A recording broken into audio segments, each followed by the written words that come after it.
Magandang umaga, magandang tanghali, magandang gabi po sa ating mga paps. So, paps, ito po, meron po tayong violations. No, no.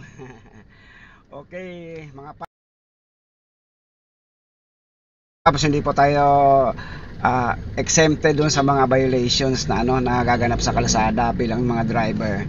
Minsan talaga nagkakamali tayo. So, ginawa ko to yung vlog na to para po ah, hindi para ipagmayabang na tayo ay nagkaroon ng violation, kundi para po ito sa mga kasamahan natin na hindi maiwasan nagkaroon ng violation. So yan po, mayroon po tayong violation sa Maynila, and then 8 days na siya ngayon. So tinubos ko siya. Nang natubos ko siya is dapat ang babayaran ko is 1,000 lang dahil ito po ay obstruction. So pinalipas ko po ng 8 araw kasi nga 'di ba may mga holiday, so umabot tayo ng 8 araw. So tinubos ko, ang ating binayaran is 1,175. So mayroon kagad siyang tubo na 175.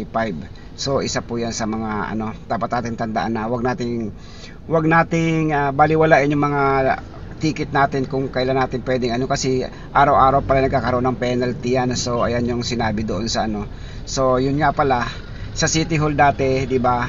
Kung halimbawa nahuli na kayo sa City Hall, 'di ba ang pilahan doon ay sa likod ng ng building, paikot, 'di ba? Pipila ka ng umaga tapos medyo hapon ka na makakauwi. Pero ngayon iba na kasi mayroon na silang application. Go Manila na yung tawag ng kanilang application. So ida-download mo lang sa iyong cellphone yung Go Manila, tapos follow mo na lang yung kanilang instructions. So ayan po yung masakit natin nangyari dahil nagkaroon tayo ng violations. Para doon sa mga mayroon ng mga ticket na mga tinatago-tago yan, nako, tubusin nyo na at napakalaki na magiging violation nyo kung halimbawa tumatagal yan sa inyo, yan sa mga bulsa nyo, tumatagal yung mga ticket na yan. So yan po, mag-iingat po tayo.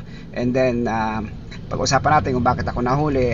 Sa totoo lamang po, dapat hindi ako makakaroon ng violation kasi nga along San Fernando doon sa Maynila, meron tayo nakuhang booking, tapos yung customer natin pinakukuha yung kanyang yung kanyang parcel. So sinaglitan ko, so nagkaroon po nagkaroon po ng traffic. Saglit lang naman, wala pang 3 minutes, kaso nga lang syempre busy street to yung Maynila. So nagkaroon tayo so aminado naman ako, nagkamali ako dahil hindi ko na anticipate na saglit lang yung yung customer, yung pala ang tagal-tagal sagutin ng kanyang telepono. So kaya nagkaroon tayo ng kawawa naman tayo mga driver na pagka ganun, di ba?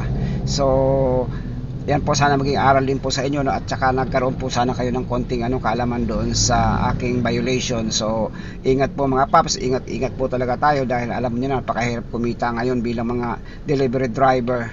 Yung dati okay pa yung kalakaran doon sa dahil ngayon sobrang baba na talaga ng mga delivery fare, at minsan halos wala na tayong mauwi sa ating mga pamilya. Kaya ingat po, doble ingat po talaga sa ating mga driver dahil hindi na po biro yung violation ngayon. Kasi dati na natatandaan ko 500 lang yung binabayad natin diyan, o kaya minsan nakakuha pa natin sa pakiusapan. Ngayon hindi na talaga kasi nga malaki na rin yung porsyento nila dyan na 1,000 na yung kanilang minimum doon sa sa mga violation na makukuha natin sa ating mga 4 wheels. Hindi ko alam sa 2 wheels kung ganun din yung mga violation, pero alam ko ganun din.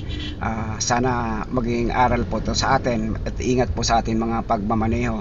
Sa susunod maging maingat po talaga tayo, doble ingat po talaga, at sayang po talaga yung ating mga oras at pera. Yan lamang po, maraming salamat. At kung halimbawa naman po nagustuhan nyo yung video ito, tawag dito po, subscribe na lang po sa atin. At maraming salamat po, and thank you po sa ating lahat, at ingat po paps. Maraming salamat at bye. Thank you.